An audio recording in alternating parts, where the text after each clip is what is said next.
Alrighty, Lumberjacks, welcome back to another single-player episode. This time around, what I'm going to be doing is flying some of the equipment back out to the site. There has been an update since the last one, which caused it all to kind of get reset. So, what I'm going to do is fly some of this equipment to the new site here. And actually, I just realized I'm not going to be able to do this one first because... unlock this. We got to do the skidder first. Because the skidder is a line skidder, the line will connect from the skidder to another one. You can get it and disconnect it, but sometimes it's easier just to bring this, the skidder itself. Oh man, I'm not very good at this. Oops, not what I want to do. Oh god, where'd it go? I wish I could make like a collision wall that would just act as like a tree, but I haven't been able to figure that out yet. Alright, so what we need to do is... I'm gonna try this actually. The skidder was a hard one to find a placement point for the bit of wood. I had to kind of put it up on the back here. Oh my god. Alright. So normally you can just kind of walk forward and drop it. And it, well, apparently today's not normally, so we'll just spend the whole video trying to get this piece of wood onto the skidder. Here we go, we can just do that. There we go. Perfect. Very far from perfect, but we'll take it.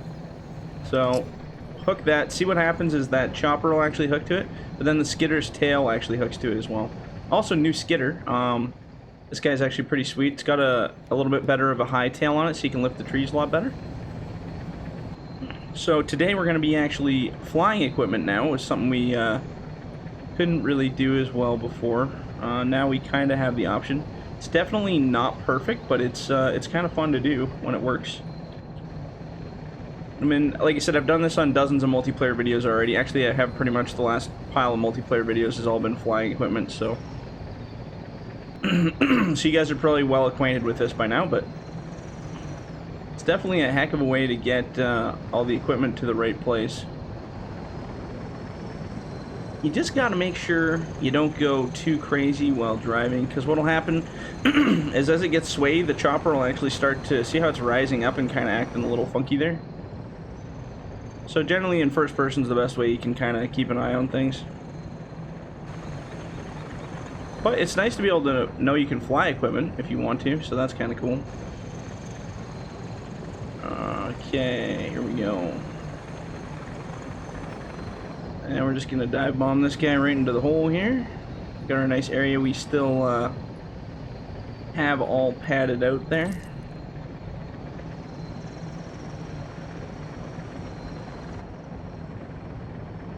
Alright, so, basically that's what I want to do is kind of dart back and forth. Oh, I should have disconnected that, but that's okay, we can cut another tree here.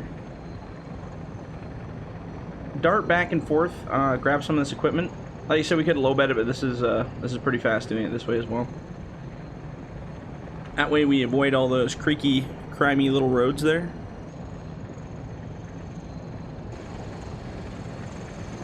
Alright, so we're gonna need a bit of a tree here. So I don't know how much. Do I have any more of a tree laying in there? Oh, I still have that pile of logs there. I can just cut some off that.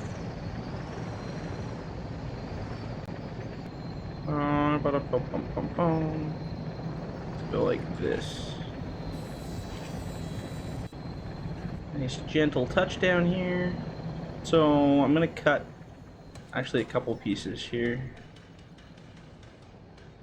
Oh man, let's go off this one. Oops. This game's got some interesting flying things going on here. So we're gonna keep using that dangle loader because I did do some adjustments to it. So like I said, now that hook on it, or the knuckle, is actually rides up really high on the boom, and I control it with a different button, so it should be a lot easier to use. Should be. Let's go with should be. I actually need to get a chipper out there too, so we'll save one spot for that. I'm gonna get in, lock it up. I'll just buy a chipper right now, save ourselves the effort of remembering. Chipper, there we go. Perfect. Like I said, we're not going to use the helicopter too much on this one because it's kind of become the multiplayer thing, so I'm just going to use it to transport the machines, and that's about it. We're going to use the regular stuff for the rest of the equipment. Regular logging stuff, because we can't do everything with the helicopter. It's kind of become the go-to easy out thing, which I knew it would, actually. I predicted that. I said as soon as I can transport machines with the helicopter, we'll pretty much do everything with the helicopter. And that's exactly what happened. So these single player episodes, I don't want to, we did a lot of the helicopter on the Kodiak map, so I figure we might as well get a little break from it and go back to using some normal equipment. There we go. And like I said, when you're flying this stuff out, you just got to be gentle with it. I let the line go out as far as it can, so if you hit X before you take off, it'll extend that cable line as far as it will actually be able to go. It gives you a little bit of distance between you and the payload, and it also controls things a little bit better. Keeps the chopper a little more situated. I mean, if you do see it's going like a little weird, like they get a little cockeyed on one side, just take your foot off the pedal there and let it chill, and then let that load settle a little bit, and then it'll kind of even out. So what I'm going to do is, on our next little run here, I'm going to be cutting to short logs, and I'm going to try loading shorts with this kind of dangle head that's on this one, because I think it'll actually be really nice for dangle load. Bring it in too hard here. Perfect. And there's lots of wood out there to skid up, so that'll be good. I'm gonna drop our buncher out in the middle of the bush there. So buncher, processor, and chimera. We should have enough time to get all of them out there. Or chimera. I was corrected on that. It's actually chimera, not chai. Kai. I always say chai because I'm white. White Anglican tones, hey?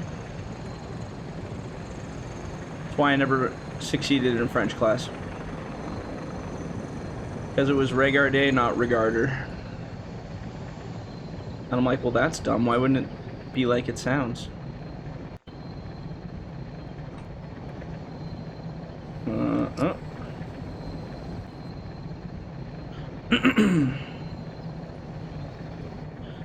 So yeah, hopefully by the time you guys see this video, well, definitely by the time you guys see this video, you'll be flying your own machines around and choppering and moving stuff. Unfortunately, I had a bit of a leak of the mod,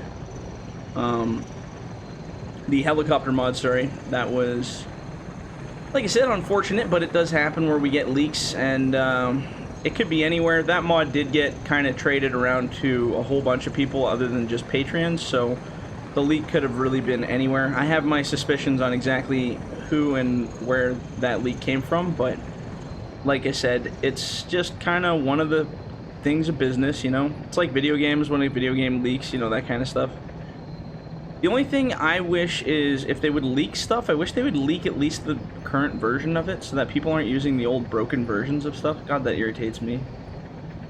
It's like, okay, so you're gonna leak my product, that's great, but if you do, could you at least give people the right one?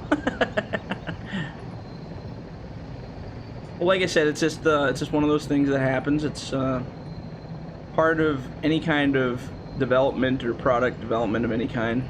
Stuff happens. Unfortunate, but we move on. And then, yeah, we just be a little more careful with it in the future. And ultimately, it's not the end of the world. I mean, I'd like to release stuff when, you know, the release date's promised, but like I said, we kind of had to do a forced sudden release for that one because ultimately the wrong version was out there, and I wanted to kind of squash that before it got too out of hand. So hopefully everybody got the V2 version, which is the proper version, not the old beta one with all the errors still, so. And if not, well, we'll try to correct that in the future, but like I said, it's just the cost of doing business sometimes. And like I said, ultimately, and I'm just glad you guys got a version of it and you're enjoying it. I just have a feeling I'm going to get a lot of questions about, hey, the chopper doesn't do this or the chopper doesn't do that. And I'll be like, well, that's because you probably downloaded the leaked version instead of the released one. Minor frustrations.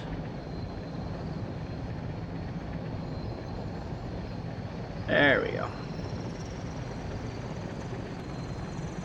But yeah, it's kind of, it's, the hardest thing is, like, because I have, like, I'd say 99% of my Patreon base are really awesome. There's no problem. They pay their money, they get their beta testing, and I'd never see a leak. They're all fantastic people, great guys. I've spoken to lots of them, and it's great. And then you get the 1%, or just a couple guys who paid $5 so they can come in, grab the mod, and then distribute it amongst their groups and stuff.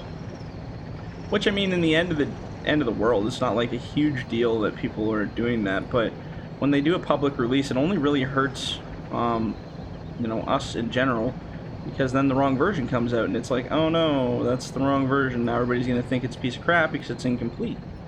So, as much as I'm not really as concerned about the release coming out early, I'm more concerned about the version entirely being wrong. So, going forward, we will try to exercise a little more caution, I guess, but ultimately, like I said, when you have Patreon and public together, you know, I give Patreons the mods, you know, 2 weeks to a month in advance before the public gets it. So, I mean, if there's a leak, clearly it's coming from Patreon, but there's no real way to track exactly, you know, where it came from and who done it kind of thing, without going into some extensive stuff. I did a couple months ago when I did the V12 pack, I put like individual download links for everybody so I could see the click rates on people. And that was actually pretty good because I was able to nail down a couple people that were definitely sharing it, but they weren't sharing it publicly, they were just sharing it amongst their little mod groups that they had on Facebook. Which wasn't bad. I mean, it was only like 10, 20 people or something like that. Not the end of the world. Ultimately, it comes down to, you know, like everybody's like, oh, aren't you so pissed off that somebody released the chopper early, da da da da, and I'm like, well, not really, because I mean, they're still using the chopper. I'm kind of mad it was the wrong version that got leaked, but, I mean, I'm not upset about it. I'm still going to keep modding and move on to the next thing and keep rocking. I don't know, I don't really take it to heart when stuff like that happens, because I'd rather just have people play it and enjoy it. It's like, ultimately, oh no, worst case scenario, they have a good time. Like, I don't lose anything by having that. Maybe credibility if the mod's the wrong version a little bit, but it's not enough for me to be too concerned about. So, yeah, don't worry about it. I'm not headhunting, I don't care. I just move on to the next project, which there are many of right now, so. Okay, so, I'm pretty sure we got everything in here now that we need. I might drive that log truck out here, and we'll see what time we're at for the video here. Oops. Sometimes my depth perception just lies to me. It makes me think I'm way closer to the ground than I am. There we go, right about there. Alright, so now what I'm going to do is I'm actually going to sell this helicopter because if not, I will be tempted to use it way too often. And we will tab to this guy. How much time we got here? Oh, we're probably right up on the 15. So I'll bring this truck out. We'll call it the end of the video. Like I said, it's kind of a setup video, but at least you guys got to see some more helicopter chopper in, which is fun. So I'll bring this guy out to the site. In the next video when we start up, we might either continue bunching, or we might actually skid some of that out and process some shorts. I'm not sure what length I want to do for shorts. I might do something really small, because that grapple, I don't know what it can handle for sizes, so I might do something as small as, like, I don't know, like 400s. I think we did 5s in the last video. Those actually loaded up quite nice. 4s might be a little too small, but I don't know, we might try it. Like I said, we did that one load of longs with the heel on that, and that didn't work out so well because the heel wasn't super fantastic. So yeah, I don't know, we'll experiment. That's what it's all about, man. Experimentation. Okay, so I'm just gonna park this, hide it in the bushes here. I think we're pretty much right up on our 15 minutes for this video, so I'm gonna cut it out. Yeah, so when we come back on the next one, we'll definitely get some of that wood up to the landing here now that we have a new skidder to play with. I think it'll be really fun. Oh my god. Actually, you know what, before I go, I gotta take this off here because this is just bizarre. And unlock. Oh yeah, see, now the piece of wood falls perfectly where I wanted it. Uh-huh, naturally. Oh yeah, let's hook to that too, hey? Alright, so, yeah, that's pretty much the end of it for now. When we come back, we'll keep cutting, so we'll catch you on the next one. See ya.